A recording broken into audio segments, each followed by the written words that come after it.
Hey, kumusta? Pagod ka na ba kakaisip kung paano ba talaga mag-ipon ng tuloy-tuloy?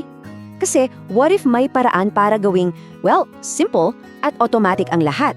Yan mismo ang alamin natin ngayon, yung sekreto para maabot ang financial goals mo na hindi mo na kailanang isipin pa. Tara, simulan na natin. Alam mo, familiar to sa atin lahat, di ba? Yung kasabihang out of sight, out of mind. Kadalasan, ginagamit natin yan sa kung ano-anong bagay lang.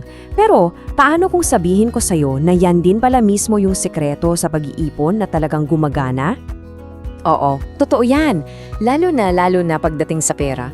Kasi, aminin na natin, pag nakikita mo yung pera mo sa account mo, ang dali-daling isipin kung saan mo gagastusin. Di ba? Uy, may sale. Uy, may bagong labas. At yan mismo yung dahilan kung bakit parang palaging may laban pag nag-iipon tayo. Okay, so alamin muna natin, ano ba talaga yung problema? Bakit ba kahit anong pilit nating mag-ipon, parang laging may pumipigil? Ito yung tinatawag nating savings blind spot. Yung mga hindi natin ganong napapansin pero yun pala, yung dahilan kung bakit ang hirap-hirap. Kasi ang totoo, hindi naman sa ayaw nating mag-ipon, di ba? Ang tunay na kalaban kasi natin, mas tuso. Una, yung simpleng pagkakalimutan. Sa dami ng iniisip natin sa araw-araw, madaling makalimutan na ay, oo nga pala, kailangan kong magtabi.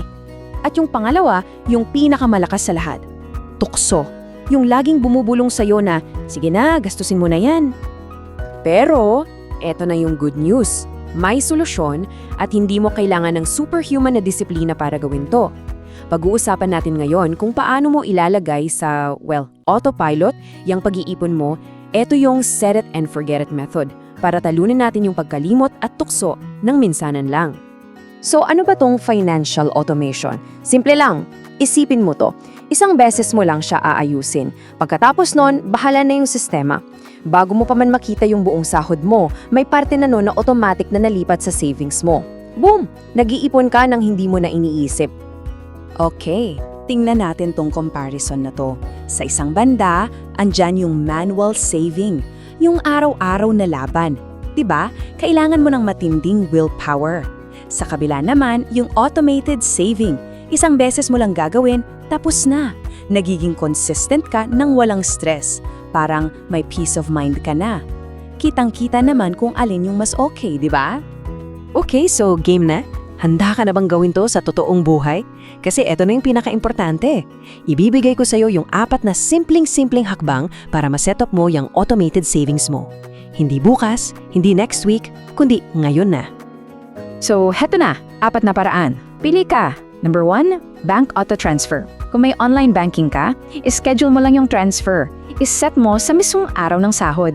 Ganun lang. Pangalawa, yung mga digital wallet. Diba? May GSave, may Maya. Gamitin mo yung mga auto-deposit or recurring save features nila. Perfect yan. Pangatlo, pwede mong kausap yung HR nyo. Tanong mo kung may option para sa salary deduction, yung diretso sa savings cooperative.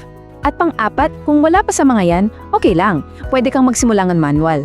Gawin mo lang for 3 straight months para lang masanay ka, para maging habit. Ayan, so may sistema na tayo, no? Pero, gusto mo ba itong gawing kumbaga hacker-proof? May isa pa akong pro tip dito. Ito yung tinatawag kong the lockbox strategy. Ganito lang kasimple yung konsepto ha. Yung savings account mo dapat nasa ibang bangko, hindi yung bangko ng payroll mo. Bakit? Simple lang, kasi pag mas mahirap kunin, mas mahirap i-withdraw, mas maliit yung chance na gagalawin mo yan para lang sa isang biglaang sale or yung na-craved mong food delivery. Diba? Isang simpleng psychological trick lang yan, pero grabe, sobrang efektibo. So, ngayong naka-autopilot na yung savings mo, ano nang kasunod? Kasi tandaan natin yung pag-iipon, yan pa lang yung pundasyon. Pero pag matibay na yan, dyan na tayo pwedeng mag-level up. Yung pagpapalago naman ng pera. At ito talaga yung gusto kong tandaan nyo. Hindi ito tungkol sa pagiging perfecto, hindi ito tungkol sa pagkakaroon ng matinding disiplina, ito ay tungkol sa pag-set up ng isang matalinong sistema na gagawa ng trabaho para sa'yo. Kasi alam mo, ang pinakamagandang sistema, yun yung hindi umaasa sa willpower mo araw-araw. So para i-recap natin lahat. Una, tinalo ng automation yung 2 kalaban, tukso at pagkalimot.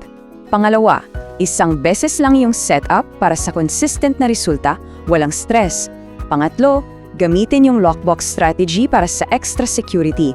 At yung pinaka-importante, ito na yung unang matibay na hakbang mo papunta sa financial freedom.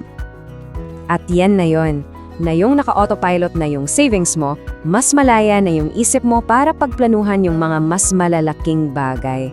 Kaya yung tanong ko sa'yo ngayon, ano na ang susunod mong financial goal? Mag-i-invest ka ba? Magbabayad ng utang? Ano man yan, ang importante, nagsimula ka na.